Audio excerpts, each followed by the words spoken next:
बहुत बहुत स्वागत है आपका जी के प्रश्नोत्तर में।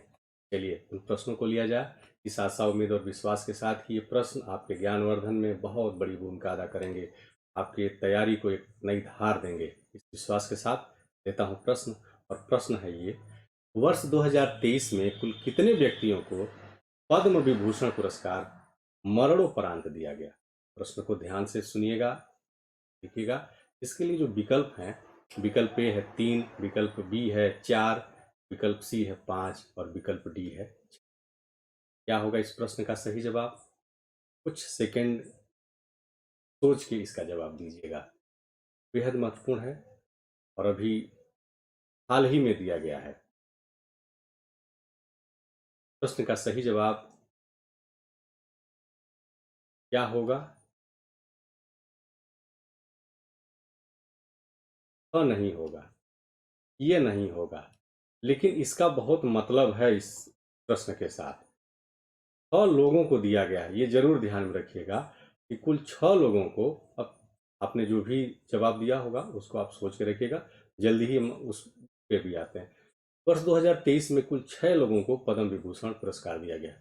पद्म विभूषण उस श्रेणी में, जो भारत में नागरिक सम्मानों की एक श्रृंखला है, श्रेणी है, उसमें भारत रत्न के ठीक बाद आता है। भारत रत्न के ठीक बाद आता है। इसका मतलब ये हो गया कि ये दूसरे नंबर का सर्वोच्च नागरिक सम्मान कुल 6 लोगों को इस साल दिया गया है 2023 में। तो ये तो जवाब नहीं होगा। अगर ये पूछा जाता कि कितने लोगों को दिया गया है और उसमें मरणोपरांत शब्द न होता तब तो ये सवाल का जवाब सही होता। 5 को नहीं दिया गया है, 4 को भी नहीं दिया गया है, तो अब 3 ही बचता है।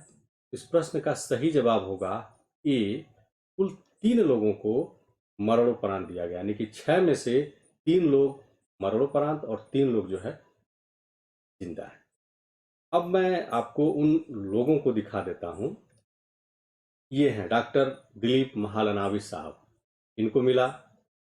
इसके बाद बाल कृष्ण दोषी साहब को मिला, मुलायम सिंह यादव जी को मिला, और उस्ताद जाकिर हुसैन, इनको एस एम कृष्णा साहब को, और श्रीनिवास वर्धन जी, इन लोगों को जीवित मिला। तो आप अपने देख लीजिए अपनी स्क्रीन पे साफ साफ। अब मैं इनके बारे में थोड़ा 2 शब्द आपको बता दूं ताकि आपके ज्ञान में वृद्धि हो जाए।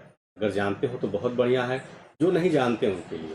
डॉक्टर दिलीप महालनावी साहब डॉक्टर पेशे से चिकित्सक थे, और इन्होंने, इनकी जो सबसे खास बात थी, इन्होंने ORS का फार्मूला डेवलप किया। ORS आप सब जानते हैं, जब कभी डायरिया हो जाता है तो शरीर से पानी बहुत ज़्यादा निकल जाता है, जिसकी वजह से शरीर में सोडियम की, ग्लूकोज की जो इलेक्ट्रोलाइट्स हैं उनकी कमी हो जाती है, शरीर डिहाइड्रेट हो जाता है, मृत्यु तक की स्थिति आ जाती है।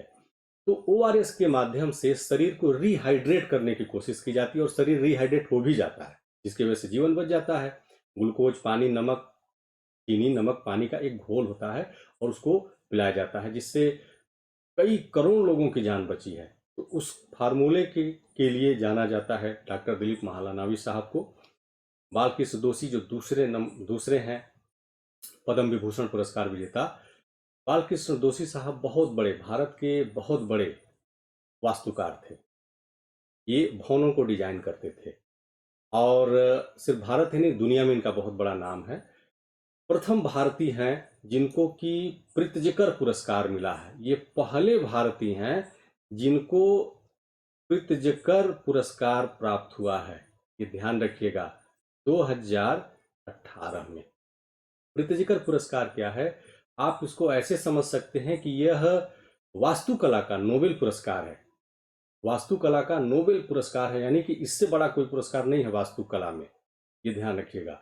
और इसको प्रित्जकर पुरस्कार को जिस संस्था के द्वारा दिया जाता है, फैमिली है प्रित्जकर फैमिली।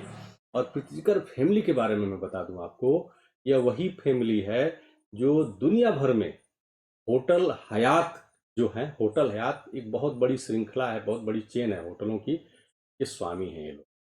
और उनके द्वारा जो है प्रित्जकर पुरस्कार दिया जाता है। और बालकृष्ण दोषी साहब पहले भारतीय हैं जिनको 2018 में ये पुरस्कार मिला था। मुलायम सिंह यादव जी को कौन नहीं जानता है?